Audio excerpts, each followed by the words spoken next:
And okay. No, how do I do screen sharing? There's a button, but I press it. It doesn't. Sharing.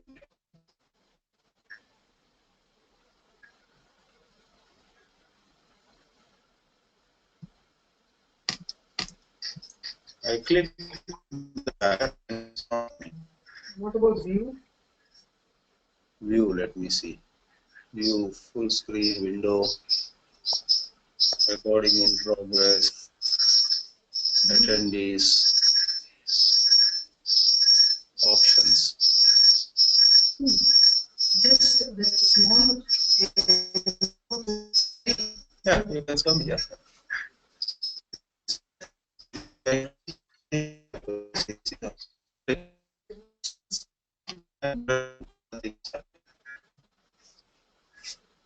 Are you able to see my screen? I am not able to hear you, Swamiji, properly. So, do you suggest I switch off the video so that the sound quality can improve?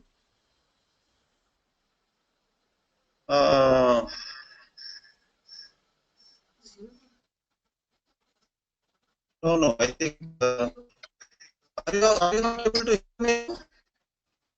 The voice is being disturbed in the middle a lot. I'm able to hear, like maybe 2 words in a sentence. It is quite disturbed.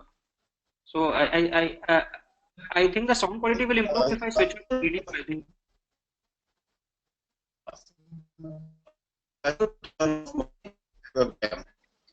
I turned off my webcam. Can you hear me now? Yes, absolutely fine. Now it's absolutely fine. Oh, because of this low speed. Yes. But then another thing. Okay, now if the webcam is off, there is no point in sharing the screen. It won't come anyhow. No. As in the screen sharing is separate from the webcam. They are independent. So you can still share your screen. Oh, really? Yes.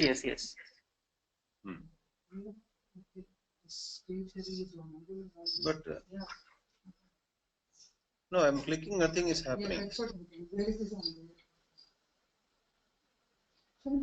Just click on change presenter. Maybe change presenter. Okay, where is change? This one. Make another attendee the presenter. That's dangerous. No one can see you. I have made you as the presenter now, so you can now share your screen, Swamiji. Shall I start my part? Yes. Perfectly, Swamiji. So you are hearing me quite clearly. That is the main thing. Yes, Swamiji. Can we check with one attendee at least whether they are hearing properly? Can you check with one attendee? One of the attendees, other than you and me, should say where they are hearing well. Hariom, Nandasji. Hariom. Nandasji. Hariom. Yes. Yeah, I can hear you. Can you hear Swamiji? Yes, sir. All right, then we can start. Yeah. All right. Namaste, everyone. With apologies for this delay, we are going to start this webinar, which is in the format of a panel discussion. I request Dr. Kushal Shah to intervene whenever he thinks it is appropriate. Otherwise, I'm going to speak for maybe 7 to 8 minutes. Then I will request him to speak, share his thoughts. Then we will have some discussion, and then we will open the floor to the audience. So once more, namaste, everybody. Today's theme is youth and spirituality.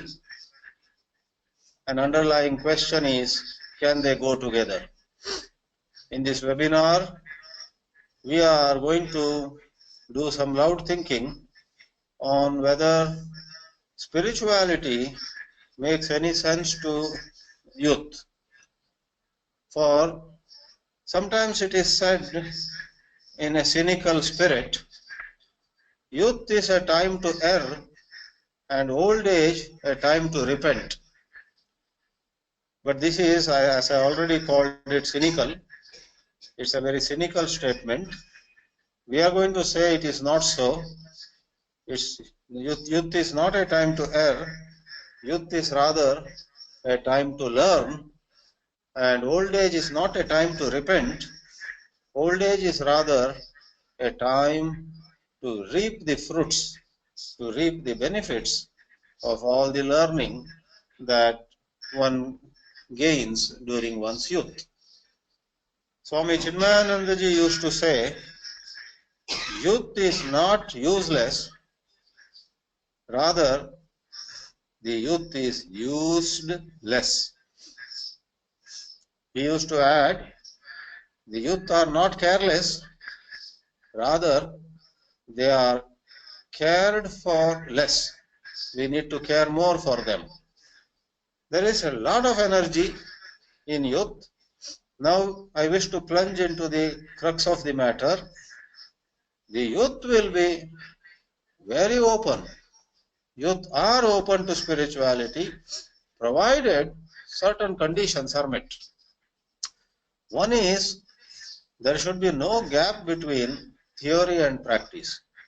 The youth have no patience for lots of theories, and then if we say, well, if you understand this theory, rest of it will happen on its own, they don't have the patience for going about it that way.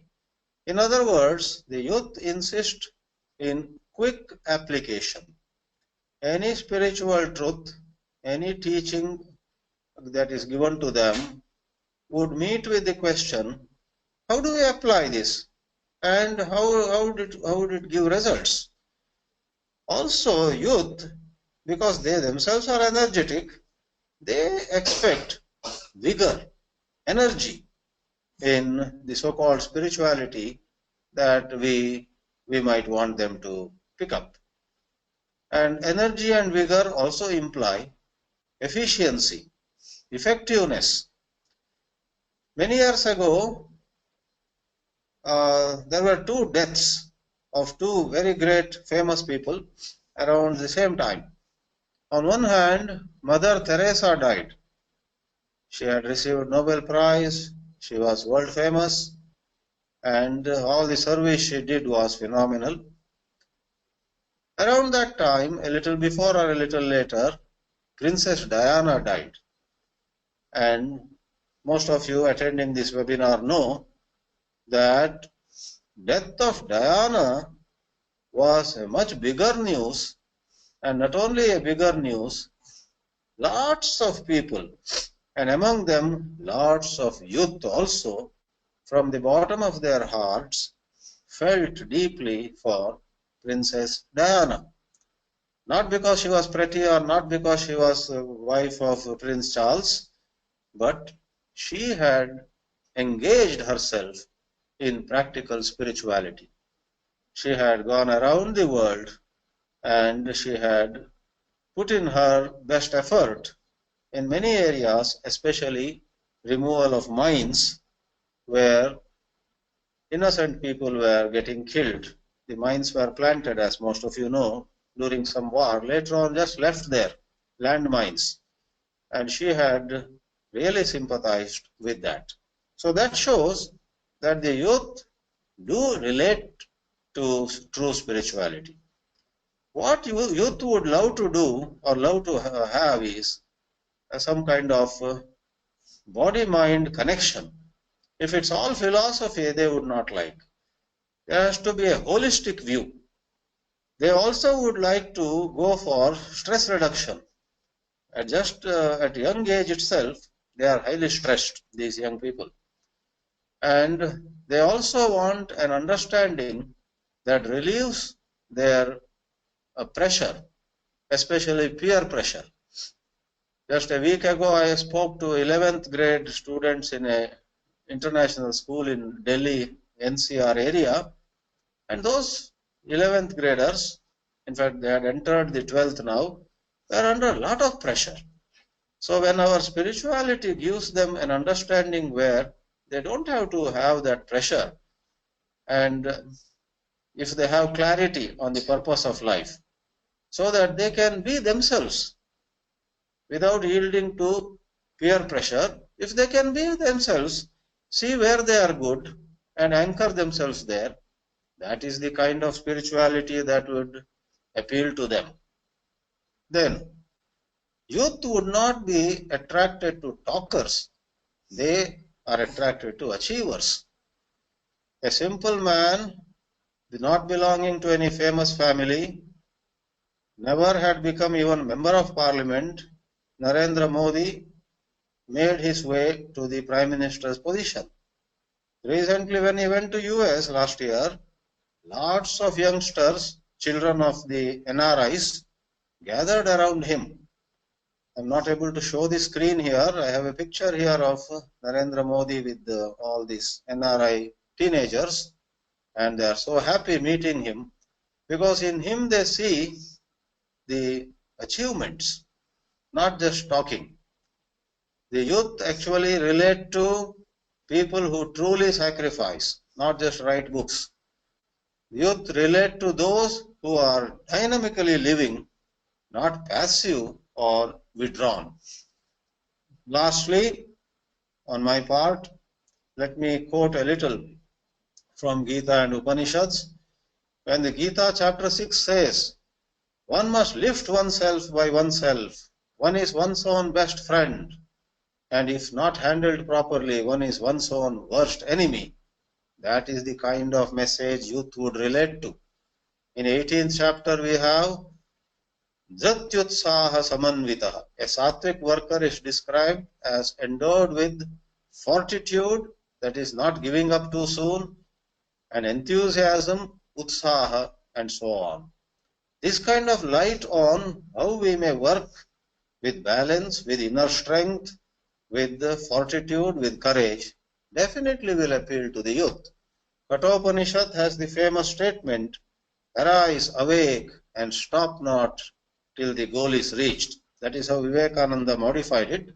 Otherwise, arise, awake, gain the highest understanding. Uttishtata jagrata prapyavaran nibodhata.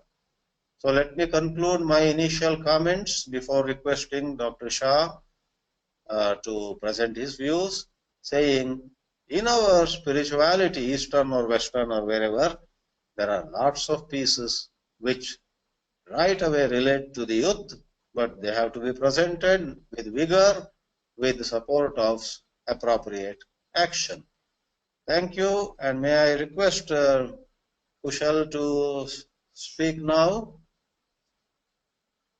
Namaskar, Swamiji. Namaskar, all. So, I would like to begin with a point that you made in your brief introduction, is that that we need to present a holistic view to the young mass.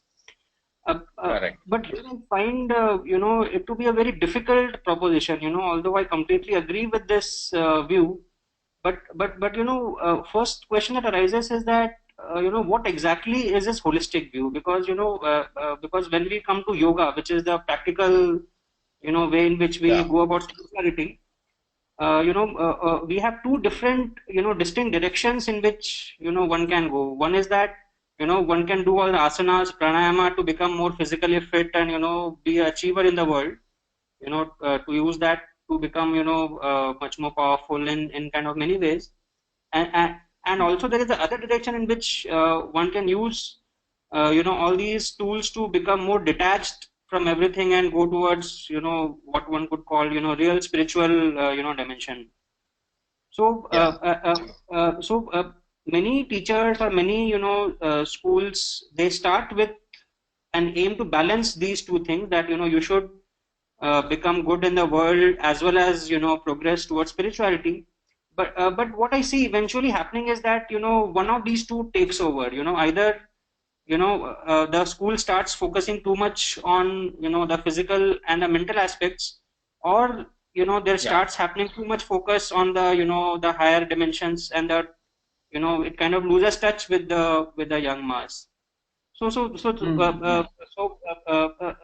this is my first question, to you for tonight, that how do you, maintain that balance in the long run? Initially, I can understand, okay, we start with the holistic aim, but how do we make sure that Yeah. that holistic aim remains intact, over the years to come? Hmm, hmm, hmm, hmm. I think by holistic, I mean, as I said before also, body-mind connection. And, if you take body alone, Mhm. it is not just yoga or asanas exercises, but right food, contact with nature, contact with the whole of creation. So wherever there is a dispensation, wherever there is a instruction or there is a program, where you really involve them to get in touch with nature. And see, nowadays some youngsters surprise us, while some of us may think vegetarianism is a desirable healthy practice. You see that I'm sure among your students there are a few, they go one step further and they become vegans, you know. Mm. And Mm. I would see some spirituality there, though I'm not insisting that everybody should give up meat. But Mm. spirituality is a multicolored, multi-splendored matter, and one of them is to see these people. And one of the Beatles also became a vegan, I think. Right, right, So right. Yes. famous people as well as youngsters. Um, so if somebody, take for example, goes for his heart's calling, music, dance, or entrepreneurship, like Steve Jobs said to the youngsters in Stanford, stay hungry, stay foolish. So even if I am going to stay hungry, I would rather go for my heart's calling. There is spirituality in that. So let me not philosophize more. It is a number of things. So if you and I want to play the role of facilitators, then we need to look into programs that touch upon all these things. Mm.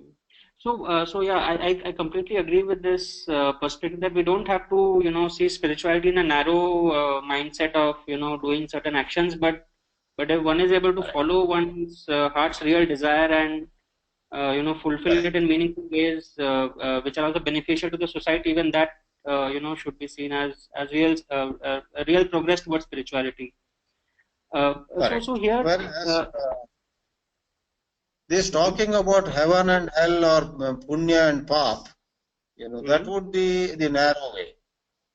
Right, right, right, right. Okay.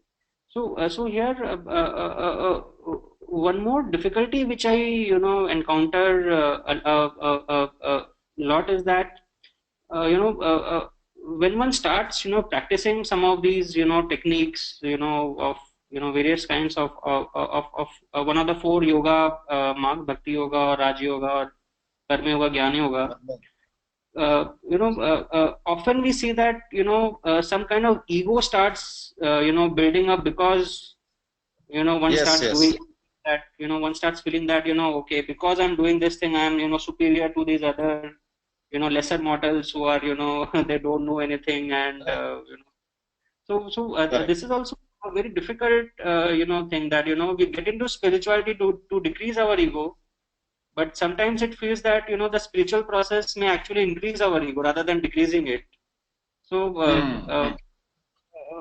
what does one do to, keep that in check and, ensure that, that spiritual, purpose is being fulfilled rather than it being, taking us in the opposite direction, from where we were.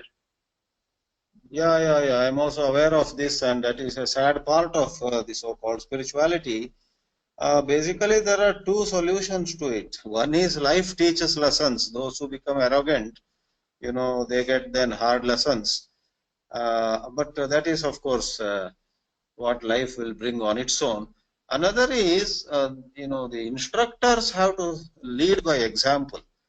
Many times the Mm. instructors themselves go so flamboyant. Instructors themselves do not have humility. They build empires. They are themselves into much luxury. And therefore, no wonder lots of the followers also pick up the same thread. But this is what Maya they call. No, there is Maya even in so-called spirituality. Very true, very true, very true. So here, this kind of, the point you made that, some of the instructors kind of get into a flamboyant mode and, themselves don't really practice the, teachings. So, this also connects to something that Krishna said in the Gita that, so he said that, that these teachings are very precious and, we should not, go around distributing it to every, guy on the street. Right.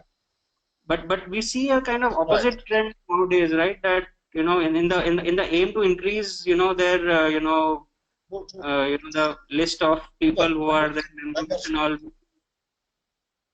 Yeah, they want to have more membership, more branches, more infrastructure, and so that is the problem. So Lord Krishna in the end of the Gita rightly said, don't give it to undeserving people. But here the problem is, how do we decide who is deserving or who is not deserving? Perhaps that is the justification behind those who go for fast expansion. They say we leave it to God. However, it is not as difficult as it imagines, as we might imagine. In my view, let me not name them, but there are some very, very conscientious teachers. There are some conscientious teachers who are very careful, who keep a low profile, but who actually work very hard on the quality of their teaching and also quality of their own life. I have come across at least 2 or 3 such saintly teachers in my life, and I greatly admire them. So sometimes they are taken as not very effective. The mad society calls them as not so successful as the other guy. But society, is mad. Very interesting. Yeah. There are some teachers who keep a low profile, who don't get into all sorts of things, who just do, a few things in an excellent way, rather than putting their hands into many things and then ending up as a empty show.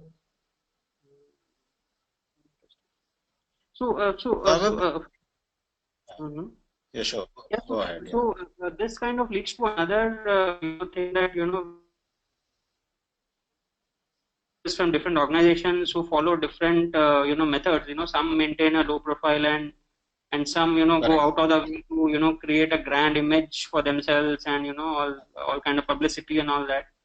So here I find a very significant difference between spiritual organizations and scientific organizations, which kind of sometimes bothers me a lot because when we see scientific organization, institutes, universities across the world, there is a lot more amount of cooperation between these universities. For example, if I want to work on a certain problem, I feel very free to talk to other people in, let's say, IIT Bombay or universities in the US, Europe, other places.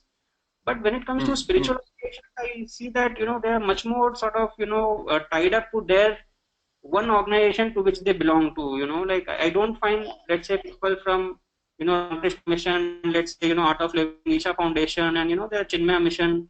I don't find people from these organizations coming together and doing something jointly with each other. I partly agree with you, but it seems to me that in universities also very often we hear some kinds of departures from what is right. Like sometimes there are cases of plagiarism. Sometimes somebody works hard and somebody else publishes it and gets the PhD or whatever credits.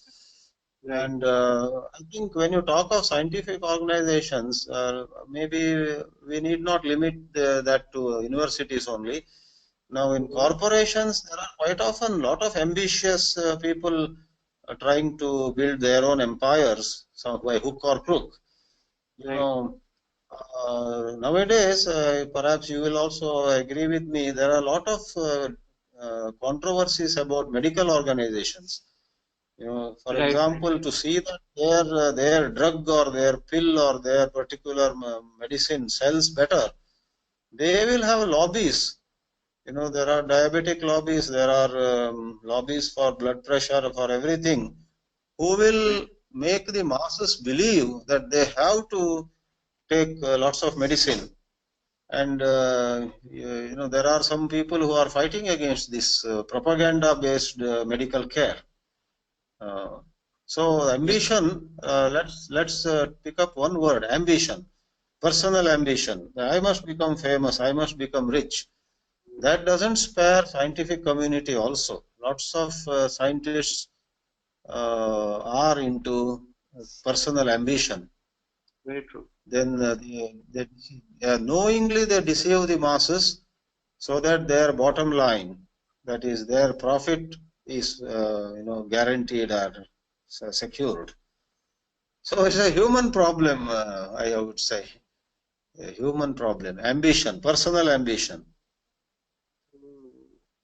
But when we hear stories of the past, when we talk about the spiritual masters of the past, our kind of munis, rishis, and all that. So there we hear a lot of stories that there was a lot more exchange of ideas between them, and that kind of students of one ashrama used to visit another guru to learn some other thing from that person. Oh Do you yeah, kind of think in the correct. future such a thing may return, where there is much more cooperation between different groups and Yeah. I am optimistic. Even as you and I, in a small whispering voice, raise this point, I think it will have an effect. okay. And days of cooperation might come. Okay, because Also, Hmm, sometimes today's sinner is tomorrow's saint. very true, Uh, very true, very true, like they say, every saint has a past, every sinner a future. very true. So let's say somebody, yeah, what I mean is somebody operates out of personal ambition for 10 years, 20 years, but he then himself sees how much of stress it causes to him, sleepless nights. Then, if divine grace descends upon him, he gives up those personal ambition ways and just works truly out of love.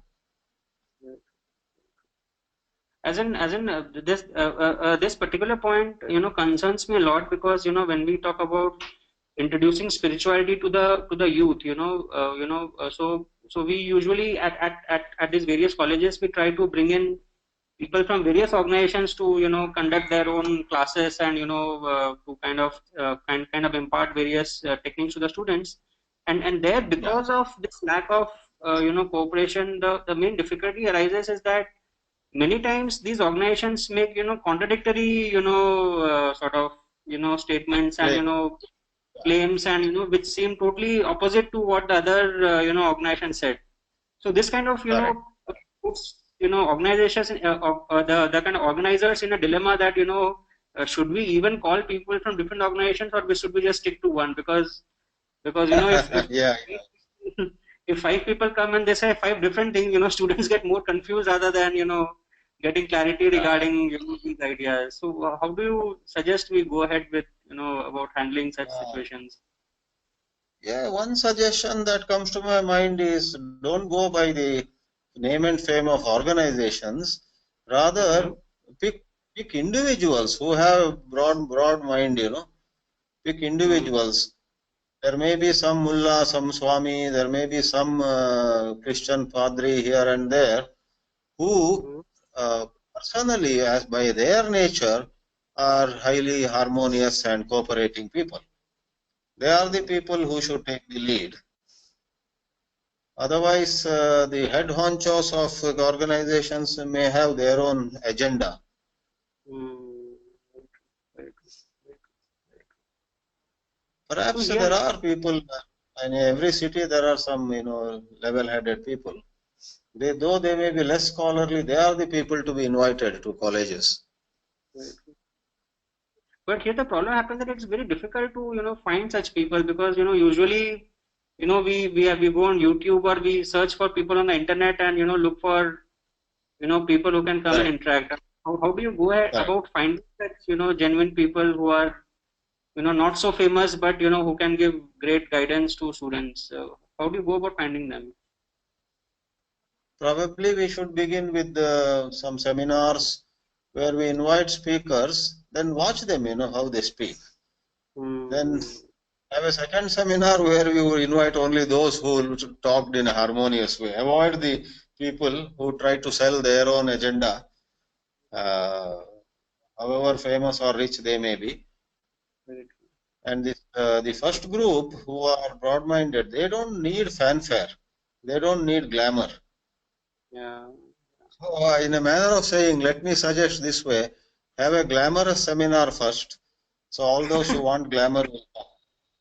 Then have a simple inside the classroom, just one class, and there bring the quality person who doesn't need much limelight, but he or Hmm. she will talk to the class of 25 or 30 or 100 at the most, share his noble thoughts. Generally, these people who want name and fame, they won't come to small classrooms. They'll say it is below our dignity. Very true. Very true. Very true. So in a way, it is good, they don't come near. Very true. Very true. The glamorous So, people want a big check and big all kinds of fringe yeah, benefits. yeah, very true. Very true. Very true. So here one more sort of thing that comes is that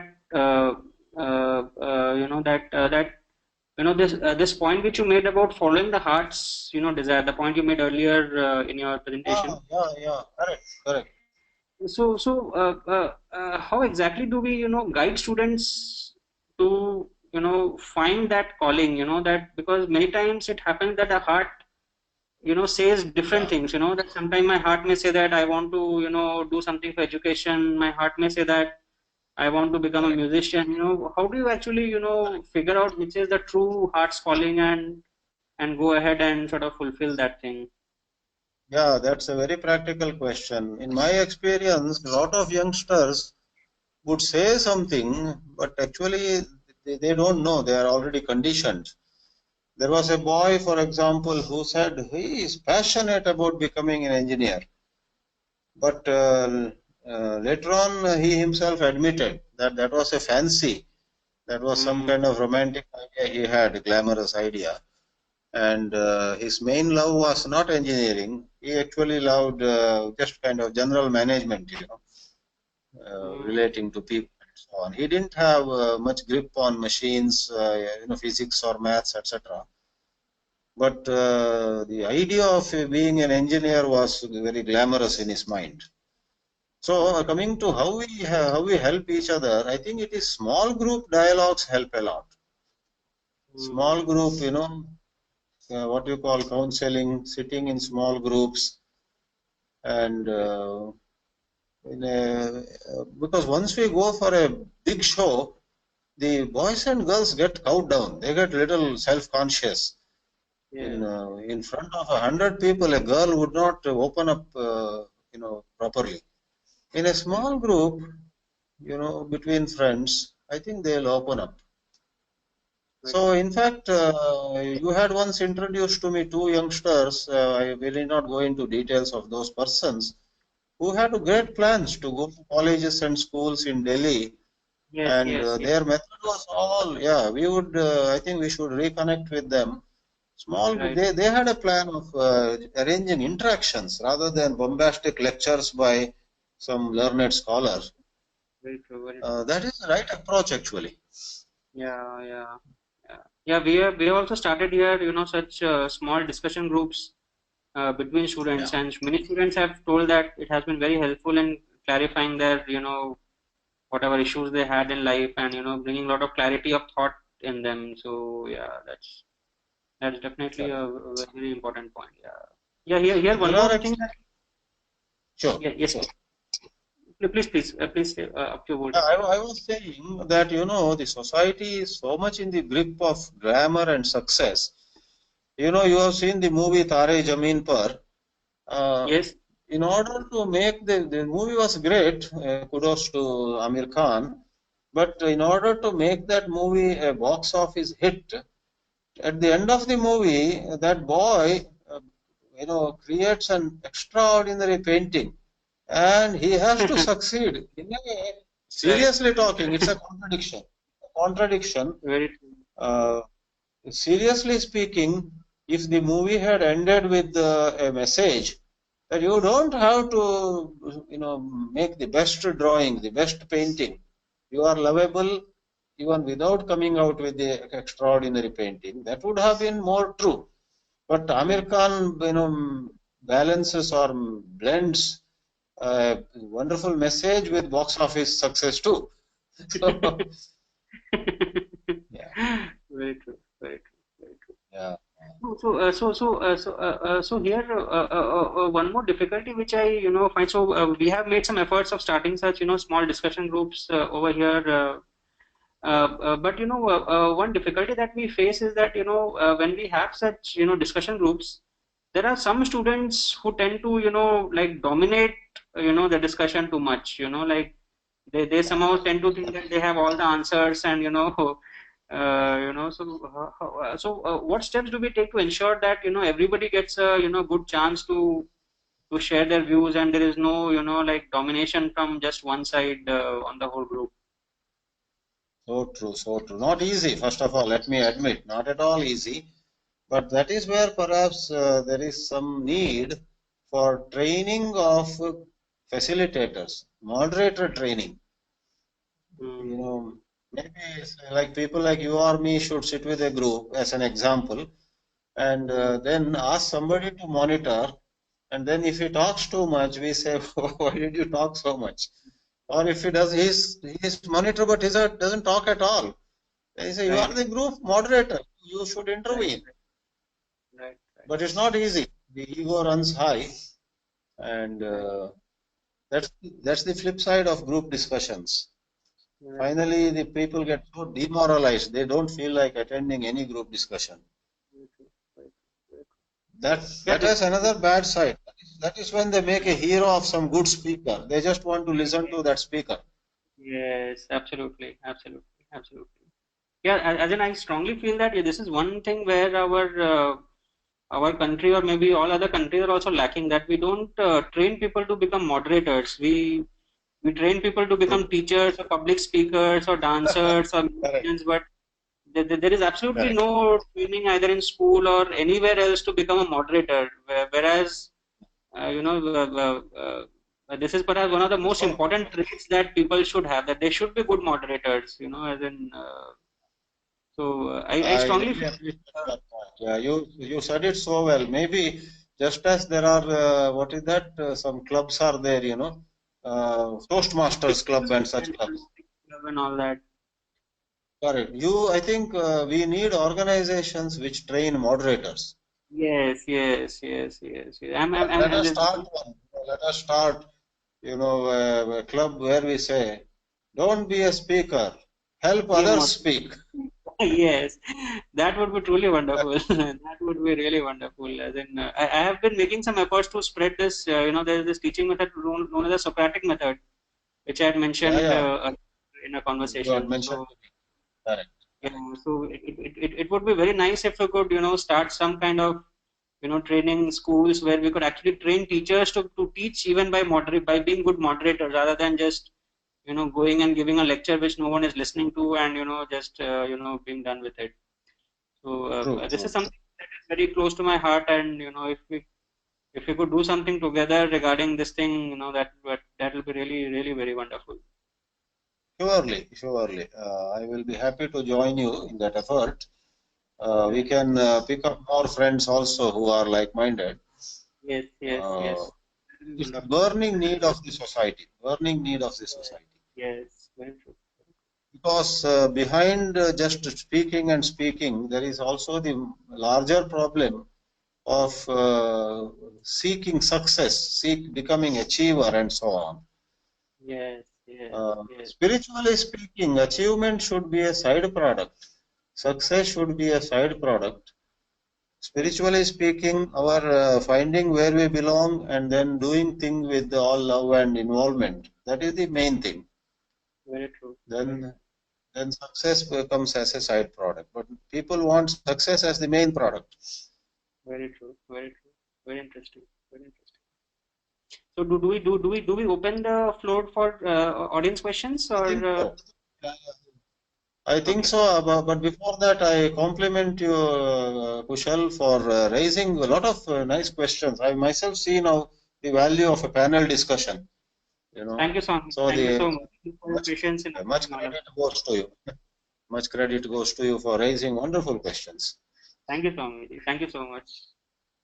So let's see who have the questions.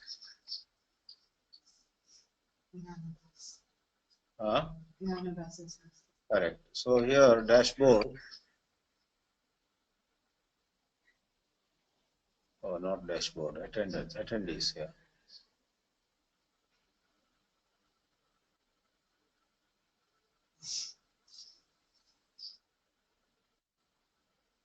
Oh, names.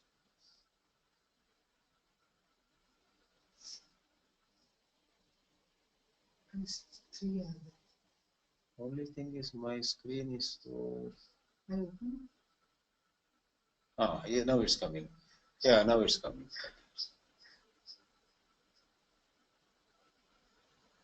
Yes, there is. You said Nandash. Yeah, Nandash has raised hand. Yes. Gnanji, would you like to ask your question to us? Yes, Namaste Swamiji. Namaste, namaste. Yeah, it's very interesting discussion. I just wanted to raise a point. I think from the Hawaii forum itself, I found out about Swami Sarvapriyananda's talks at IIT Kanpur. Yeah. I never knew that before.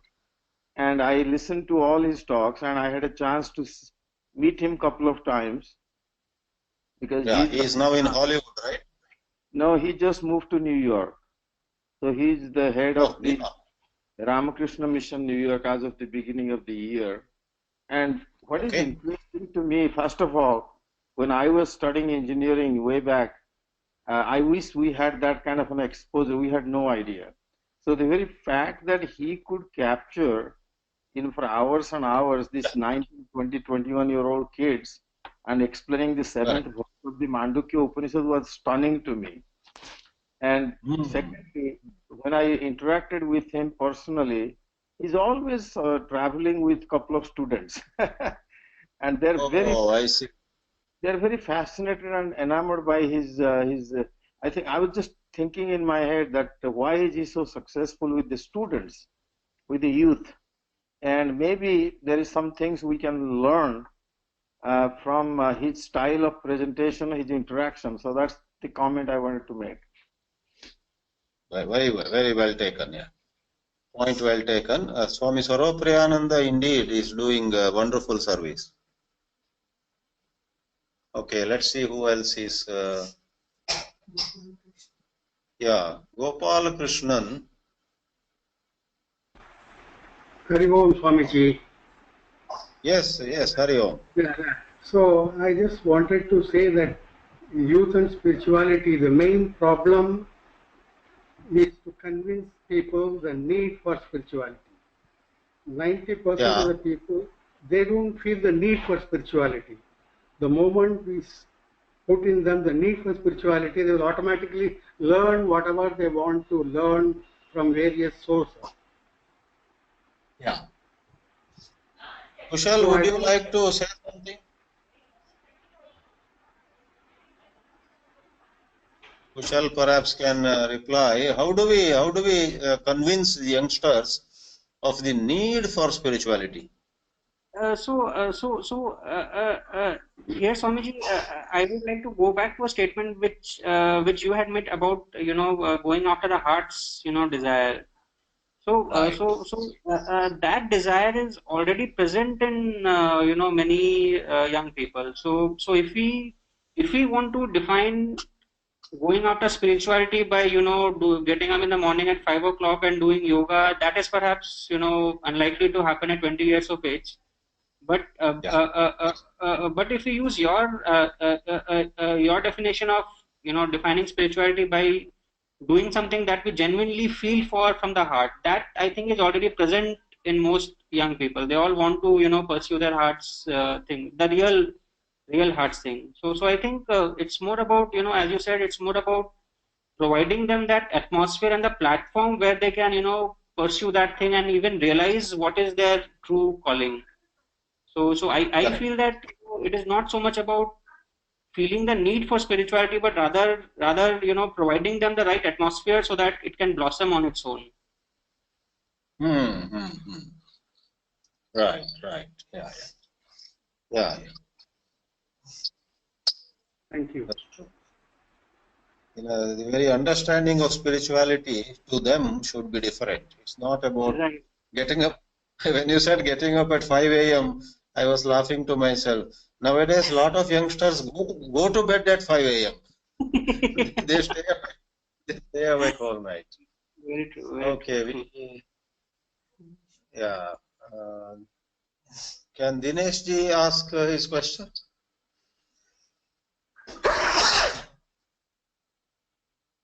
Yes, Dinesh Burman.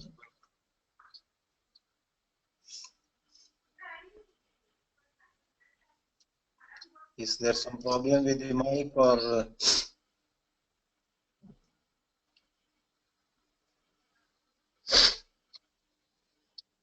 Dinesh Burman, one last time, may I ask you to raise your question? Maybe there is some technical problem. Lakshmi Bangira and the question can, one question is type question. Okay. Before that, Purna Rao.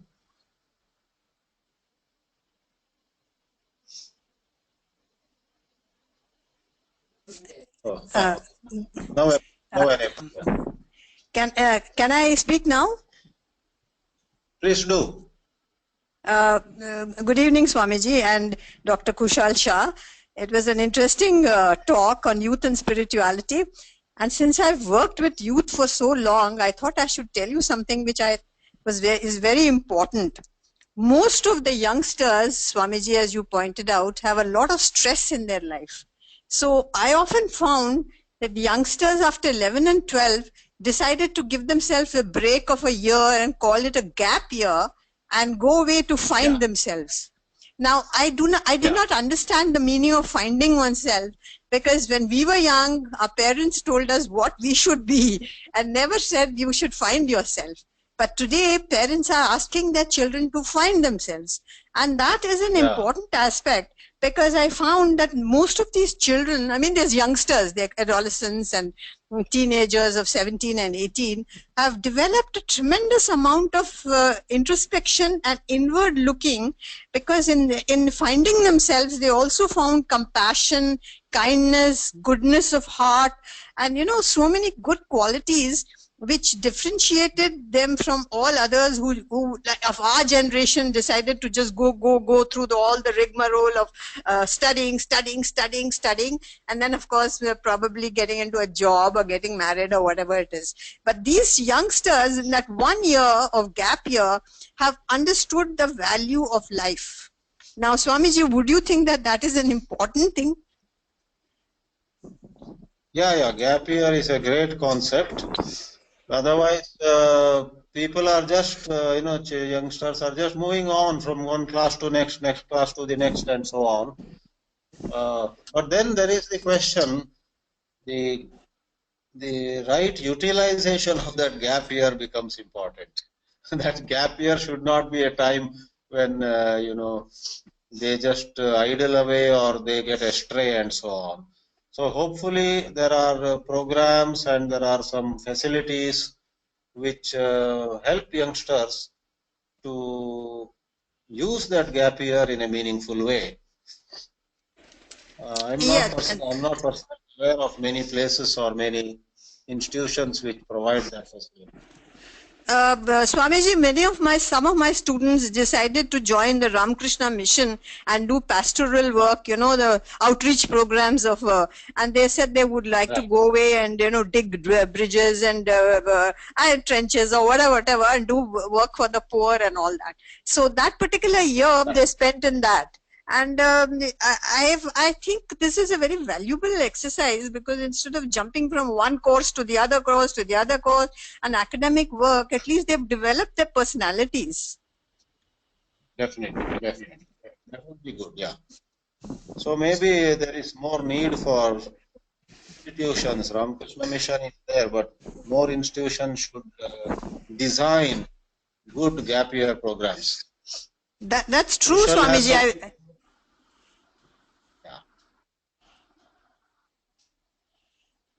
I wondered whether Dr. Shah wants to share something.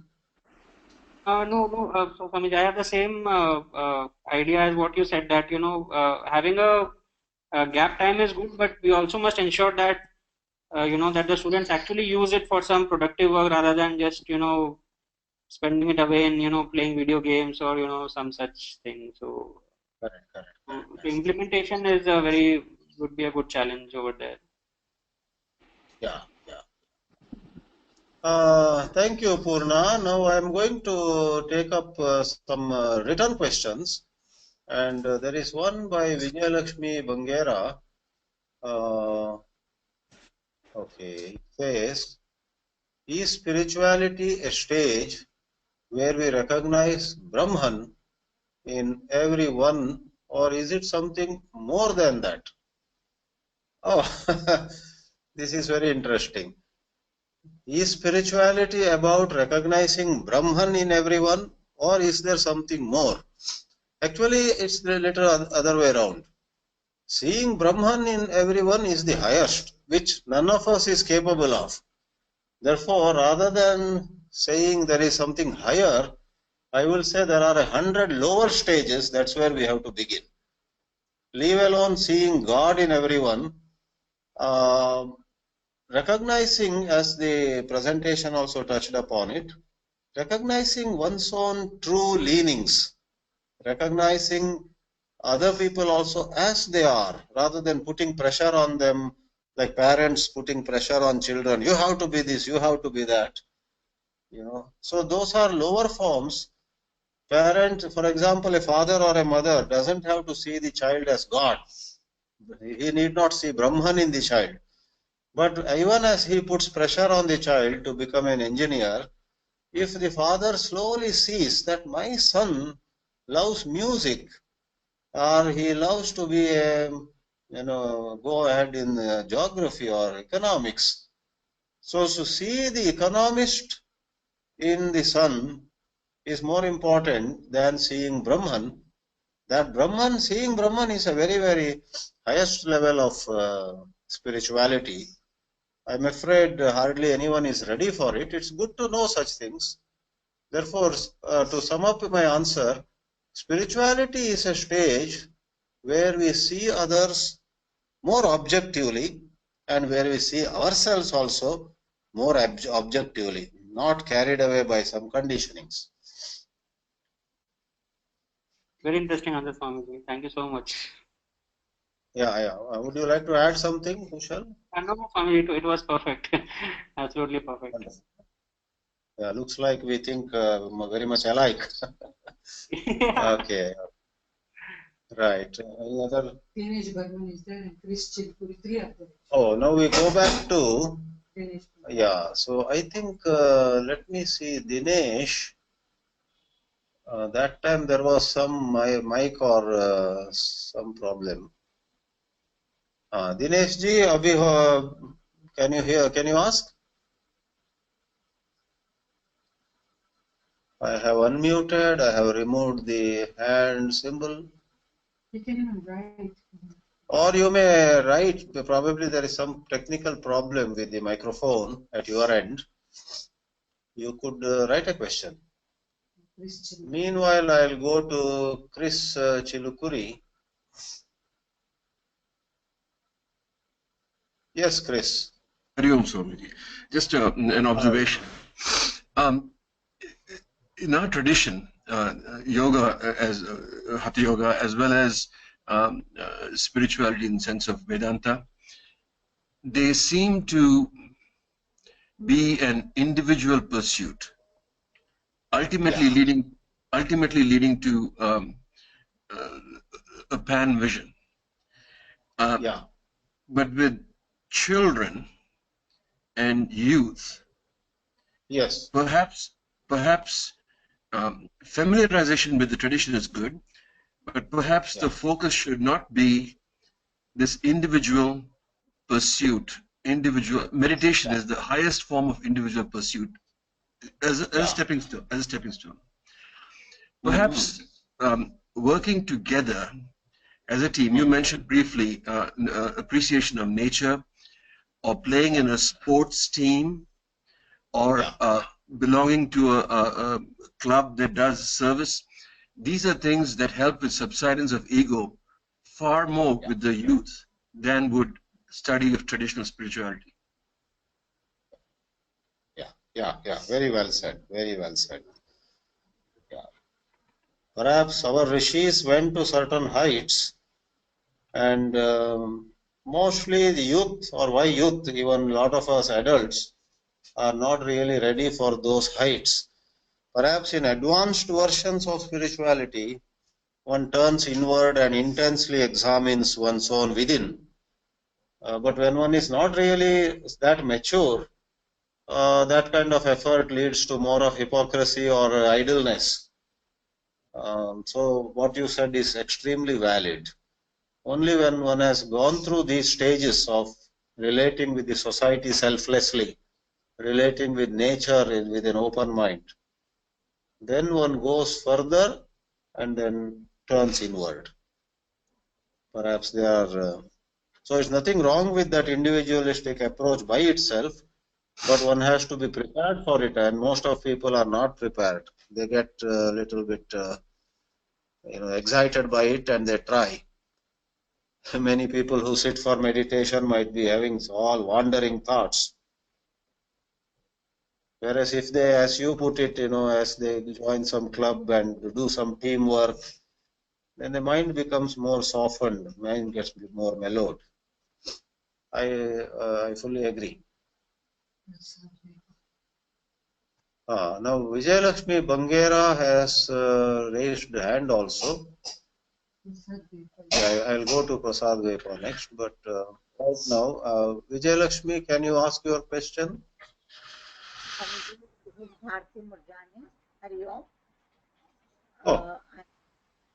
I want to ask. Did we enable your mic? Could you hear me? Okay, go on. What's your question, Bharti? After listening spirituality, so many lectures for years together, I think I'm listening it for the last 35 years. Why it is so difficult to put itself in our life? When the problems comes, we are down in 1 minute. Where does the teachings of 35 years go? How to relate with it? So? Yeah. That is where spirituality is pretty subtle. It's not a waste. All that you have heard is not a waste. But definitely, there is something blocking. You need to find it out. It's like, you have filled a tank, 500 liters tank, you have filled with water. You have filled with water. But if your tap has some blockage, all those 500 liters of water in the tank will not come out at all. Whereas that blockage in the tap, suppose, is removed, then water will start flowing. So like we discussed a while ago, I suggest to you, even 2 hours a week, get into some kind of helping people in a format with which you are comfortable. You don't have to imitate Tom, Dick or Harry, but in your neighborhood, see whether 2 hours a week you help somebody. It need not be physical labor also. You can teach somebody something, accounts or maths, Hindi or English or something. Help somebody and then maybe the tap will open. Then 35 years you have filled the tank, 500 liters of water.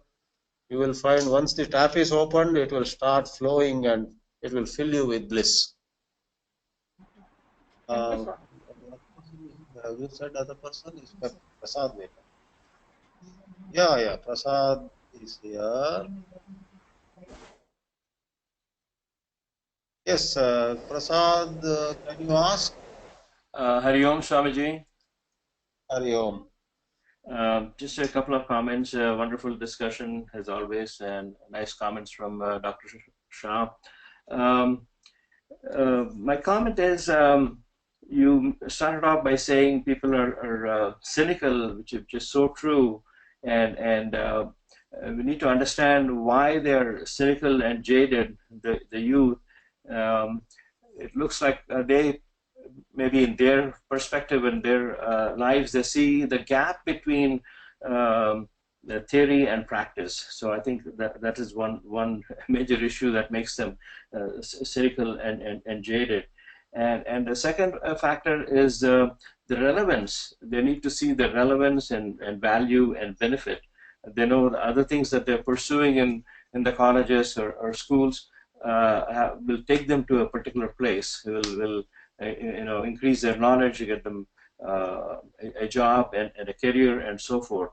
And whereas they don't perhaps see the relevance of that.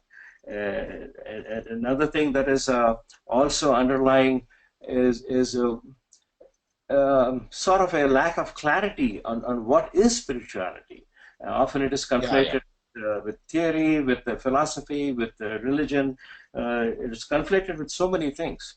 I mean, we know that, and everyone's definition is somewhat different, but spirituality in its essence is kind of knowing yourself and knowing a higher entity, knowing God, the relationship between you and God, and how you fit in the world. And I think the point made earlier, Purna Rao talked about it, through service. When we see role models of other people, there are some well-known examples in California, or Jerry Brown, our governor. Many years ago, he actually served in Mother Teresa's mission in Calcutta for 6 months or so. Not too widely known, but it is known. So when you see his actions, his policies, and then people make a connection. Oh, this is where he's coming from. He's so compassionate. He's, so they need to see the value.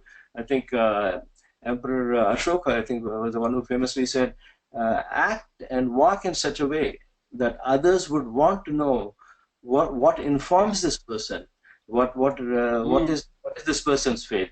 So that people need to see examples of that. And I think service is a great opportunity. Of course, we talked about the gap year. Gap year in reality is often a luxury. But if such a time is put, many churches do that. The Catholic Church, many missions do that. The Mormon Church, they're expected to serve for 2 years and serve. So then, as you search, I think Rumi famously said, when I search for God, I only found myself, and when I search myself, I only find God. So then to find God in others as you serve, that's when you're more likely to see God, and I think through that, I think there could be a real bringing spirituality into day-to-day lives. Otherwise, adults cannot impose or cannot come up with a straitjacket program. The motivation has to come from within. True. He just writes that I will ask question next time. Okay. Yeah, so if there are no other questions, we would like to wind up for this session. Kushal, would you like to say some comments before we close? So finally, I would like to thank you very much, Swamiji, for agreeing to kind of be on this panel discussion. And one point with which I would like to summarize is the point about doing something to generate more moderators in our society. So I would like to reiterate, the importance of that problem, and I'm personally very passionate towards that to sort of, start some kind of, education programs where we can teach our students, our teachers to become good moderators. So if we can do something in that direction, I'll be extremely happy. Oh yes, we'll join hands. Yeah. We'll join hands and make beginning. Thank you so much. Just Thank you read so much. Varma's comments in the question paper.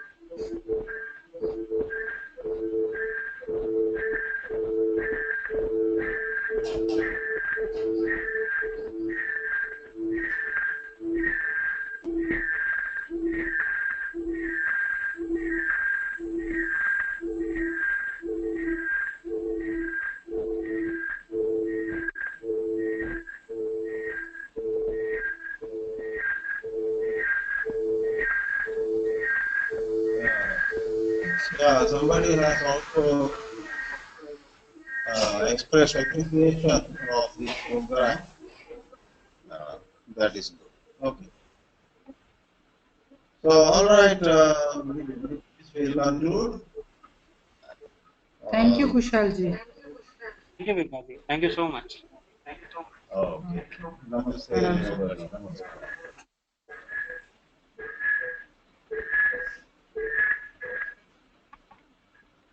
Should we end soon? Yeah. Yeah.